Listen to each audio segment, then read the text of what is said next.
В прямом эфире информационная программа «Вести Чеченская Республика». Мои коллеги и я, Рамзан Абуев, готовы рассказать о наиболее значимых событиях к этому часу. Ассаламу алейкум. Главное сегодня.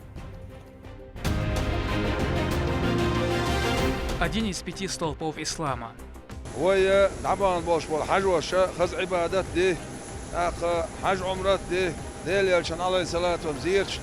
Первая группа чеченских паломников вернулась из хаджа. В Грозинском аэропорту их встретили родственники и друзья.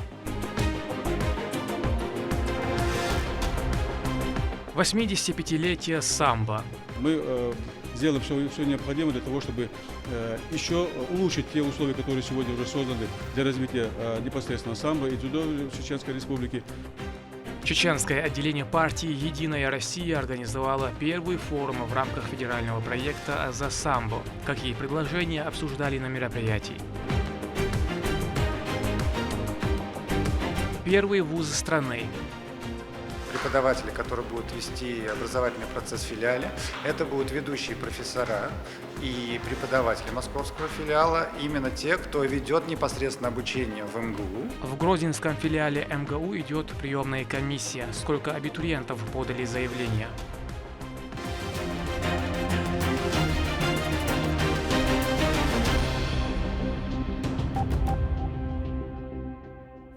Из Саудовской Аравии вернулась первая группа чеченских паломников, совершавших хадж. В Грозинском аэропорту их встречали друзья и родственники. Для совершения хаджа в этом году было выделено больше 3000 мест, 200 из которых для чтецов Корана, которым региональный общественный фонд имени Героя России Ахмата Хаджи Кадырова оплатил поездку. Хадж включает в себя обход Каабы, бег между холмами Сафа и Марва, стояние на горе Арафат до захода солнца. Паломничество в Мекку для мусульманина – настоящее событие. حج عمرتر باش دیگه بخ بو مسیره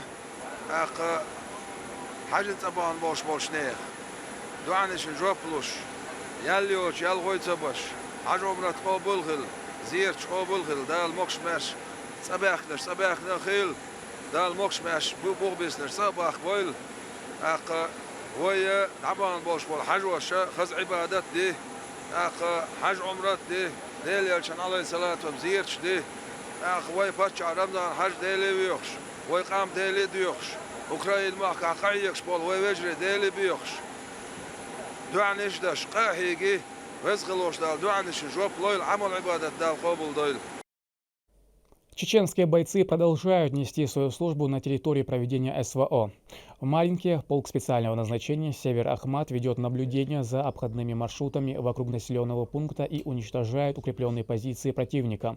Враг основательно подготовился к обороне, ведет огонь из снайперских и пулеметных точек. Процесс сопровождается сложнейшими боями за каждый метр земли. Первоочередная задача командования – не допустить потерь среди личного состава. Несмотря на все трудности, военнослужащие успешно справляются. Что там? Это то место, где сегодня пулеметчика сняли. Они на нас злые, по-моему. Ну вот и пинаемся. Ага. Ну, мы прикрываем как бы своих ребят, они своих. Своих всех прикрываем. 14 бойцам, получившие увечья и ранения в ходе участия в специальной военной операции на Украине, были переданы инвалидные коляски, медицинские трости и костыли. Помощь оказали региональный общественный фонд имени Героя России Ахмата Хаджи Кадырова и Управление медицинского обеспечения Департамента тыла МВД России. Вместе с тем для детей военнослужащих фонд подготовил наборы с детскими игрушками. Стоит отметить, что подобную помощь бойцы получают на постоянной основе, и каждый из них выражает благодарность руководству республики и благотворительной организации. Хотелось бы выразить огромную благодарность президенту регионального общественного фонда имени Ахмата Кадырова, Далалат Обладовичу Майне Сиевне. Это не единичная помощь. Буквально нету года, как фонд выделил 13 электрических колясок для инвалидов МВД. Сегодня получили коляски участники СВО, которые получили ранения на территории Украины. И хотелось бы выразить огромную благодарность нашему дорогому брату, главе Чеченской Республики Рамзану Ахматовичу Кадырову за всестороннюю помощь, оказываемую инвалидам вследствие военной травмы. В филиале МГУ имени Ломоносова в Грозном идет приемная комиссия. Ее окончание запланировано на 10 июля. Абитуриентам необходимо набрать баллы по 3 обязательным предметам, а также пройти внутренний вступительный экзамен. Кроме бюджетных мест, есть возможность поступить и на платной основе. По скольким специальностям идет набор, расскажет Лейла Муртазова. Филиал Московского государственного университета в городе Грозном распахнул свои двери для абитуриентов. Молодые люди с волнением подают свои документы на обучение. В этом году представлено более 30 бюджетных мест по 3 направлениям – юриспруденция, менеджмент, прикладная математика и информатика. Принимают будущих студентов по результатам единого государственного экзамена, плюс обязательно вступительное испытание. Профильной математики это 27 баллов, для русского языка это 36. Ну, по другим предметам тоже можно посмотреть. Это баллы, установленный порог минимальный Рособорнадзором. Это важно. Дальше, конечно, мы сейчас не можем предсказать, какой суммарный балл будет проходным на бюджет. Это будет понятно уже 27 июля. 27 июля на сайте Центральной приемной комиссии МГУ появятся рейтинговые списки, ранжированный по убыванию баллов, и тогда станет понятно, какой балл будет проходным на бюджетные места. Для тех студентов, которым не удалось поступить на бюджетное обучение, есть возможность устроиться на контрактной основе. В отличие от самого университета, в филиале оплата за учебу выходит намного меньше. Ректор Московского университета постоянно держит вопрос филиала на личном контроле. Именно он согласует и отбирает преподавателей, которые будут вести образовательный процесс в филиале. Это будут ведущие профессора и преподаватели московского филиала, именно те, кто ведет непосредственно обучение в МГУ. Они будут командированы сюда и проводить обучение со студентами филиала. Соответственно, практически это тот же самый МГУ, только гораздо ближе к дому. Открытие филиала – прекрасная возможность для молодежи со всего СКФО получить престижное и качественное образование ведущего вуза страны. Я хотела поступить в Москву, но сейчас мне очень повезло, что в городе Грозном открылся филиал МГУ. И я хочу сказать большое спасибо, что для нас есть такая возможность. И я хочу поступить на юриспруденцию. И я очень надеюсь, что я пройду и буду учиться тут.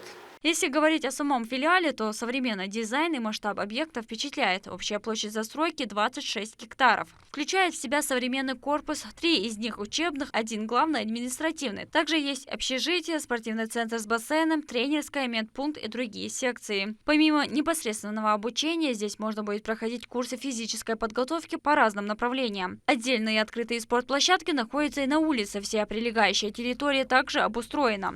Глава региона Рамзан Кадыров с самого начала строго контролировал все, что связано с данным проектом и ходом строительства объекта. Передали такой дом, так скажем, хороший объект и плюс оборудование, если они нам принесут то, что мы выбрали строительной компании.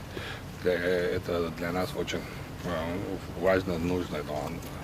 Поэтому если мы будем поддерживать, то с вашей стороны, а мы со своей стороны будем делать все возможное и невозможное, то я думаю, что мы откроем хороший факультет.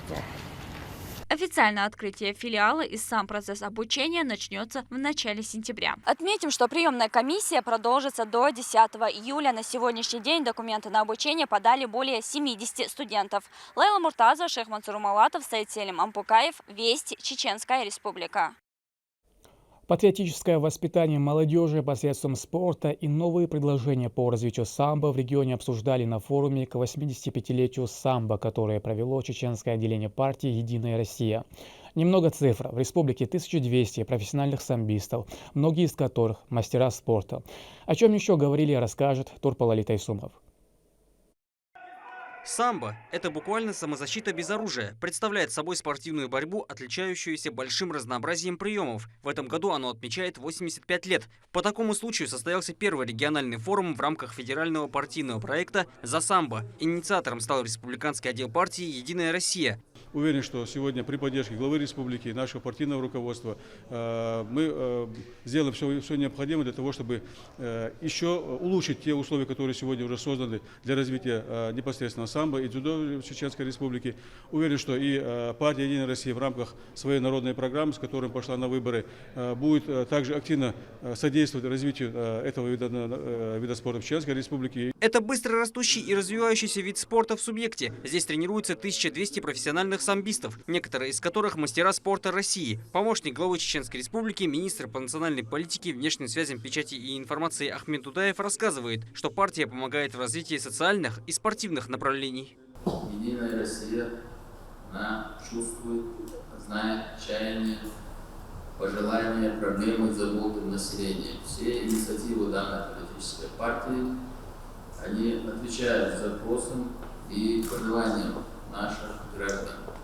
Поскольку данная партия, она, как мы отметили, является народной партией, всегда интересуется проблемами, пожеланиями, жизнью всех жителей нашей страны. Поэтому мы гордимся, что мы состоим в данной партии. И в данном случае мы говорим про партийный проект «За самбо». Самбо, как отметил Аглан, является отечественным видом спорта. На данный вид спорта обращает внимание на развитие данного вида спорта, на популяризацию данного вида спорта, обращает внимание президент страны. Как отметил опять же Аглан, у нас 16 ноября в стране является днем самбо. Также заместитель секретаря Чеченского регионального отделения партии «Единая Россия» по проектной деятельности подчеркнул, что руководство субъекта в лице Рамзана Кадырова оказывает помощь в создании условий для занимающихся данной олимпийской дисциплиной. Член Высшего совета партии «Единая Россия», глава республики, наш национальный лидер Рамзан Кадыров, он сегодня создал для нас отличную инфраструктуру, все условия для развития, в принципе, всех видов спорта. И данный вид спорта у нас пользуется огромной популярностью. По моей информации, около 1200 спортсменов занимаются самбо в Чеченской Республике. Почти 2000 школьников занимаются, 35 тренеров выполняют функции. По его словам, средства массовой информации также активно освещают данный вид спорта и все, что с ним связано, для общей популяризации. В эфире телерадиокомпании «Грозный война» транслируются телепередачи, пропагандирующие здоровый образ жизни с участием известных спортсменов. Такие передачи, как «Спортивная жизнь», «Час спорта», «Спорт-тайм», «Экстра раунд», «1-1», «Спортивный клуб» и другие. Кроме того, спортивная редакция телеканала «Грозный» подготовила специальные циклы сюжетов в рамках программы «Спорт-тайм» и «Спортивная жизнь» на соответствующие темы.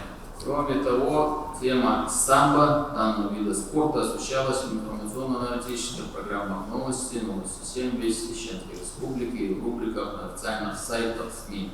В рамках форума отличившимся сотрудникам партии, а также спортивным тренерам и директорам были вручены почетные грамоты и благодарственные письма за содействие в проведении соревнований по самбо и его развитию в регионе. На данный момент формируется реестр школьных спортивных клубов. Самбо включено в программу всероссийских соревнований. Это положительно скажется на развитии отечественного вида единоборств и поможет отобрать более талантливых и перспективных спортсменов.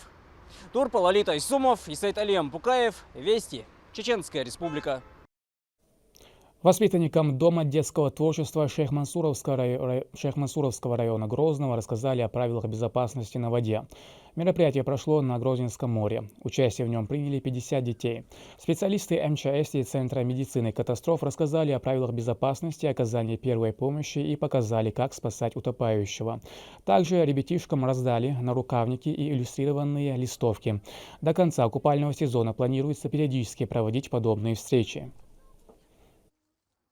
Сегодняшнее мероприятие было направлено на повышение уровня знаний у детей об опасности во время купания. Работники МЧС, работники медицины катастроф рассказывали детям в полной мере, как обезопасить себя именно на водоемах. Это первая акция совместно с МЧС. Еще планируется проведение таких акций в основном в лагерях отдыха Чеченской Республики и на водоемах.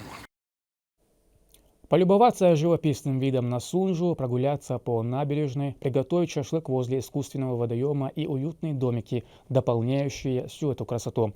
Все это предоставляет для гостей семейная база отдыха Биной Travel Озеро, находящаяся в Гудермесе. Медина Мударова расскажет о привлекательном месте для отдыха. Посетить это прекрасное место можно хотя бы из-за его расположения. Семейная база отдыха «Озеро» находится в 2 километрах от города Гудермес, на окраине поселка Кундухово у живописного берега реки Сунжа. Здесь посетители могут удовлетворить все свои запросы. Для этого предоставлено множество возможностей. База только набирает оборот, учитывая то, что функционировать начала в прошлом году. Отдохнуть здесь могут до 600 человек. Открытие этого места стало возможным благодаря туристической компании Биной Travel. Принцип работы компании Биной Travel – это постоянное движение вперед, это расширение своей ресурсной базы. Туризм – это сейчас же становится главной отраслью нашей экономики в силу сложившихся обстоятельств. И здесь вот команда Биной Travel заняла свою нишу, и думаю, что те задачи, которые они ставят перед собой, они будут выполнены.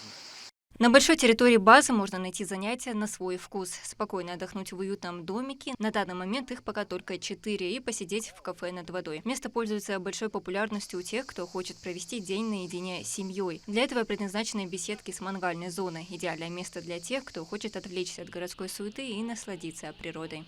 Мы здесь впервые, но, думаю, не последний раз. Нам очень все нравится. И природа. А главное, как нас здесь встретили. Все хорошо, как будто мы у себя дома. Ну а для детей предназначен искусственный водоем с пляжем и аттракционами, оригинальные качели на воде, горки и лодки для прогулок по озеру. Чтобы обеспечить безопасность ребят, глубина воды доходит максимум до 3 метров.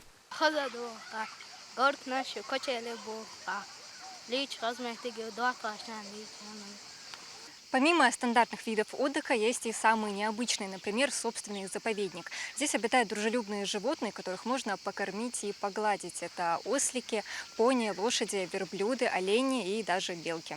Ну а вечерами люди собираются у костра и играют на гитаре, наслаждаясь звездным небом. База отдыха «Озеро» – место, которое определенно нужно посетить. Медина Мударова, Шахмансур Малатов, Сидимин Дутмирзаев, Вести, Чеченская Республика.